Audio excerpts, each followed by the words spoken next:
Hey guys, hello everyone. Welcome to Rasayan Academy once again, all of you. And this is a continuation video of the IUPAC nomenclature. We have already studied the rules and now we are going to apply those rules on these examples, right? So that we can get an understanding of how to use those rules, right? Chalo. So we are going to see a maximum variety of examples. All right. So these examples will have cyclocompounds, bicyclocompounds, spirocompounds, and yeah, basically all the important ones, right? So yeah, let's start, guys. First of all, example number one, as you can see over here. So before seeing the solution, just try to do this by yourself. Stop the video and do it yourself. Okay, first thing, guys, as always, we try to find the word root. So what is going to be the word root? Let's say I'm writing word root WR over here. So word root is going to be hex because we are going to consider the main chain as the cyclohexane itself because there is a ring already. So it is going to be hex. What is going to be the infix? We call it infix or primary suffix. It is primary prefix is going to be cyclo because it is a cyclo compound. We have cyclohex over here, cyclohexane. Now, ane is a primary suffix, isn't it? Ane, yes, it is a primary suffix. Why? It tells you about the saturation or unsaturation. And what is the secondary suffix? Secondary suffix are going to be the substituents. Yes, secondary suffix will be all. This is going to be functional group. Yes, secondary suffix is functional group. And what is primary prefix? Yes, what is primary prefix over here? It is going to be these methyl and isopropyl substituents. So guys, where am I going to start the numbering from? This is very crucial. We always do the numbering of the functional group from where we are going to get the minimum number. Or we can say lowest sum rule. We can follow the lowest sum rule while we are giving the numbering. What does that say? That means if we start the numbering from here, let's say from here, 1 from the alcohol, this is going to get more priority. Functional groups will get more priority over substituents. This is what you have to remember. So OH is a functional group and alkyls are substituents, right? So 1, 2, 3, 4, 5. This is one way of doing the numbering, and you can just check lowest sum rule. You can just check 1 plus 2 plus 5. How much does it give you? It gives you 8. And we have one more method of doing the numbering. Let's say this is OH, this is the isopropyl, this is methyl. 1, 2, 3, 4, 5, and 6. So now give the numbering 1 plus 3 plus 6. This is absolutely giving you 10, which is higher than 8. So following the lowest sum rule, this is how we give the numbering. Always give the numbering such that you have the lowest possible combination. Okay, so we are done with it. Now we are going to erase the lowest sum rule because we have used it, and we go on to the nomenclature. So it is going to be 2 isopropyl. Acha, we write isopropyl before or we write the methyl before? Yes, isopropyl itself is a group and I comes before M. So we will first write 2 isopropyl. Yes, separated by a dash, there is no space. 5 methyl because M comes after, and it is going to be cyclohexanol. Cyclohexanol. So this is the name of this particular molecule. All right, and we have described everything, all the important features of this molecule, and this is how we have named it. But this is not what we are going to repeat in all the molecules because that's not necessary. You'll get the hang of it. Moving on to example number 2, guys. Yes, what are you going to do? First of all, find the longest chain, the longest carbon chain. What is it going to be? That is tricky over here. You can finding the longest carbon chain or the word root means you have to include maximum branches or substituents within that. So if you say, let's say if you want to say that, ma'am, can I include this as the main chain? No. Why? Because the substituents are present on the other side. So this has to be, let's say, the main chain. How many carbons? 1, 2, 3, 4, 5, 6, 7. Then we can consider this as well, but it will have 6 only. 1, 2, 3, 4, 5, 6, 7. No, it is also having 7 only. Uh, these two are possible. Which one are we going to consider? We will consider this because it is going to have the lowest sum rule. It is going to follow the lowest sum rule. Let's give the numbering and let's check it out, guys. So this is carbon number 1, carbon number 2, carbon number 3, 4, 5, 6, 7, like this. So the word root is going to be heptane. Okay. Now it's a acyclic molecule, so no infix is necessary. Primary prefix is going to be all these substituents. We have methyl on the second position, methyl on the third position. We have ethyl on the third position as well. On fourth, we have propyl. So how is it going to be? What do I write first? Ethyl, methyl, or propyl? Absolutely. E comes first, then methyl, and then propyl, isn't it? MNOP, yeah. So I'm going to write, let's erase this, let's write it properly. I'll write the ethyl first, okay? Just remember this. So 3 ethyl and 2 and 3 dimethyl, isn't it? 2 comma 3 hash 3 hyphen dimethyl, then once again hyphen. Where's the propyl? Fourth position, 4 propyl heptane, all saturated, that's why heptane. So this is the name of this particular molecule, example number 2. I just hope that you have also done it the same way. Very well. Moving onwards, guys. Yes, example number 3, guys. This is very awesome because here you have the alkene and the alkyne. Now the confusion arises, who are you going to give more priority to? Okay, so first thing, guys, whenever you have such a question, whenever you have such an example that the positions of the double bond and the triple bond are different, then it is very, very easy to determine through the lowest sum rule. Okay, so first thing, you are going to find out the word root. 1, 2, 3, 4, 5. Yeah, it's going to be pent. All right, it's going to be pent. You have 5 carbons over here, word root, pent. Then you have pentene and ine, but where they are going to be. So let's do the numbering. 1, 2, 3, 4, 5. So here the combination is 1 plus 3, that gives you 4. The other side, 1, 2, 3, 4, and 5. Here 2 plus 4 gives you 6. So we will not consider the 6th one, we'll consider the 4 possibility, right? So that is why, what are we going to write? We are going to write the name of this compound as, you have pent, and there is no substituent as such, isn't it? Yes, there is no substituent, so you're just going to write pent 3 in 1 ine. Why like this, guys? Why have I not written the triple bond before? Because Y comes after E. E comes before, right, alphabetically. So 3 in and 1 ine, like this. Fourth example, we are quickly going to move onwards. Here also 1, 2, 3, 4, 5. You have 5, which means the word root is still going to be pent. All right. Now here the confusion is, you are having both the triple bond and the double bond on the terminals. That is, you do the numbering from here 1, 2, 3, 4, 5, or you do the numbering from here 1, 2, 3, 4, 5, like this. It will always end up in giving you 1 plus 4, isn't it? Always gives you 5 total. That means you can do the numbering from both the sides. So okay, pent, who are you going to give the preference to? Yes, guys, when such a thing happens that both the alkene and the alkyne are present on the same, they are both giving you the same possibility, same terminals, then you will favor E before Y, because this is alphabetically like that.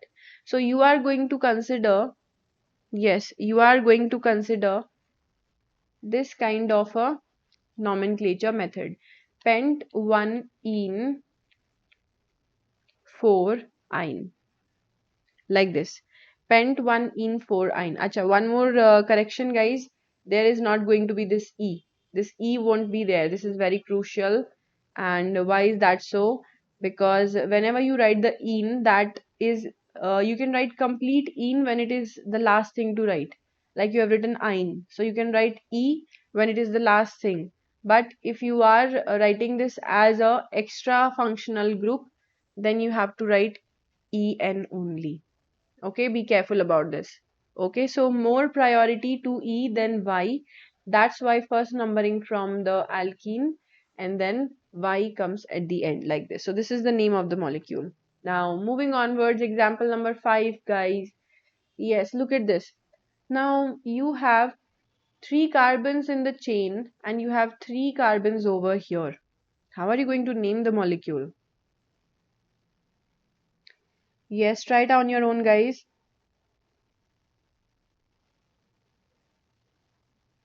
Okay, one very important thing. Now, when the ring contains, I'm writing it down as well. When the ring contains more or equal number of carbon atoms as the alkyl chain,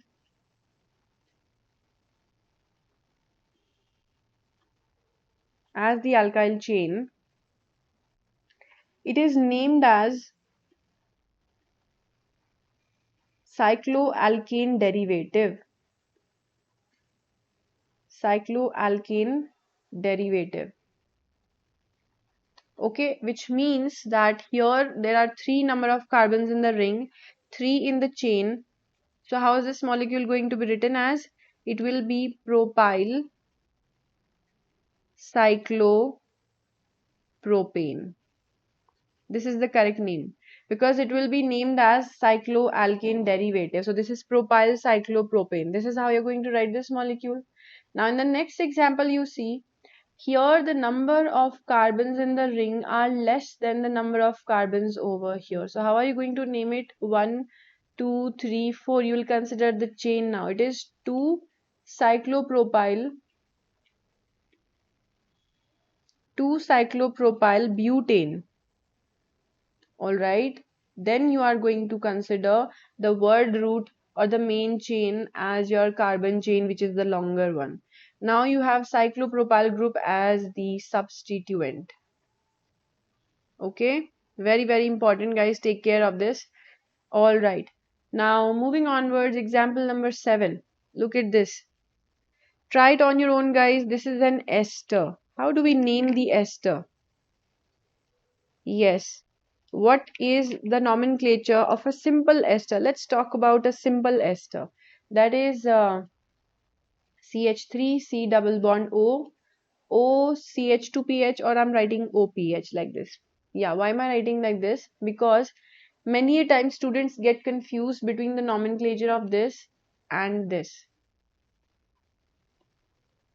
Yes, guys, what is the difference? How do I name it? So you always write this thing which is connected to oxygen first. What is the name of this ester? It is phenyl acetate, and this one is methyl benzoate. So you got the gist. How are you going to write the ester? Whatever comes connected to the oxygen, it is written as a substituent, and this is the main chain, acetate. And see, once again, substituent, and this is the main chain, benzoate. So look over here. Yes, this is methyl and whatever 8. Okay, yes, like that. So this is methyl. So you'll first of all write methyl over here. And then you write the methyl and then you write the substituent 1, 2, 3, 4. So it is basically methyl butanoate, isn't it? But you write the substituent first. So it is methyl 2-ethyl butanoate. Okay, very very important, guys. Just write the substituent before writing the word root. That's it. Now, here we have moved onwards to this 8th example where there are more than one functional groups and you are confused who to give more priority to. That is the thing. But you always give more priority to the aldehyde as compared to the ketone. This is it. And there's the there's the table that I had shown you in the previous slide, right, in the previous video. So going from top to bottom, let's say carboxylic acid or the sulfonic acid, those are having the highest priority. So you can see their names as well as their priority in that table only. Okay. So yes, aldehyde has more priority. We will write 1, 2, 3, 4, and 5. So what is the word root? It is pent. And where are the functional group? We have one functional group as aldehyde, so that will be a functional group, but the fourth one will act as a substituent in front of it. Okay, so it is a 4-oxo. We call the ketones as oxo when they are not functional groups but substituents, like this. 4-oxo pent 1-al you can write, or you can just directly write pentanal. Okay, if you want to write 1L, that is also correct. Otherwise, direct pentanal is also correct. 4-oxopentanal. Okay, yes, this is the correct answer to it. Example number 9, guys. Look over here. CH3, CH, CH2, and once again this. So what are you going to write? This part, ethyl. Just write this side of the ester over here, and then whatever 8. What is this? 1, 2, 3, 4. 1, 2, 3, 4. It is butanoate once again. But here you are having a alkene substituent. What are you going to do about this? Alkene substituent, guys. Yes, either you can consider this as a butanoate, or this is tricky, guys. You can actually leave this out, or you can consider this as a substituent and take the main chain like this, isn't it? Because now you have more number of carbons. So it is what? 1, 2, 3, 4, 5. It is pentene. Pentenoate you have to write. So you will write ethyl 3-methyl pent 4 in O8. Something like this. Alright, this is how it has to be written. Ethyl 3-methyl. Either you write pent 4-enoate, or there's a better way of writing it. Once again, ethyl 3-methyl 4-pentenoate. Yes, like this. This is better. Okay, so you understood, guys, how you are going to name the esters and simple molecules like these. Moving onwards to example number 10. Now, guys, in example 10, I have not given you any nomenclature thing, but I just wanted you to remember that when we are naming the aromatic molecules, polycyclic aromatic compounds, what is the number of the carbon? Because there are so many reactions, let's say electrophilic aromatic substitution, nucleophilic aromatic substitution, Birch reduction to these molecules. So if the question is asking you that which position it is going to be attacked, you must know the position. So for naphthalene, this is the first. For example, 2, 3, 4, then directly jump on to this carbon, 5, 6, 7, 8. You're not going to give the numbering of 9 and 10. Why? Because they are irrelevant according to any kind of reaction. They won't react. Okay. Similarly, look over here. Anthracene molecule. This is naphthalene. And this is anthracene. Yes. These are the common names. Absolutely. These are common trivial names, guys. Yes. So 1, 2, 3, 4. And then directly to the third ring, 5, 6, 7, 8, and the middle ring 9 and 10, like this. You're not going to give the numbering to middle and go to this. You have first over here, then over here, then over here, like this. Okay, then you can say the 9 and 10 position are the most reactive in the anthracene. Similarly, look over here, phenanthrene. Trivial names, once again, not IUPAC ones. Okay, so 1, 2, 3, 4, 5, 6, 7, 8, and then the middle ring 9 and 10. So for both anthracene and phenanthrene, 9 and 10 positions are the most reactive, right, for the reaction. So this is how you must remember them, guys. So I just came across this and I just felt that this has to be shared with you all so that it helps you in getting some clarity. Now, when you are having fused carbons, or let's say fused rings, you call this bicyclo. So what is bicyclo? Bicyclo is the infix that we were writing. Cyclo, bicyclo, this is the infix. Now naming bicyclo compounds is too easy, guys. It is super easy. Just write bicyclo and start with a bigger ring. Let's say you have this ring as the bigger ring, or here both of these are the same. Just write the square bracket, and then 1 2 3 4, how many carbons are there except the middle ones, except the common ones? 1 2 3 4, comma 1 2 3 4, comma 0. Why is this 0 over here? Because you don't have a middle ring as well. So bicyclo 4 4 0, and decane because you have 10. Yeah, 6 plus 4, 10 carbons. That is why. Similarly, if you want to answer for this molecule, let's say you want to do the nomenclature over here. What are you going to write? You will write bicyclo within the bracket 1 2 comma 1 2 comma 1 for this.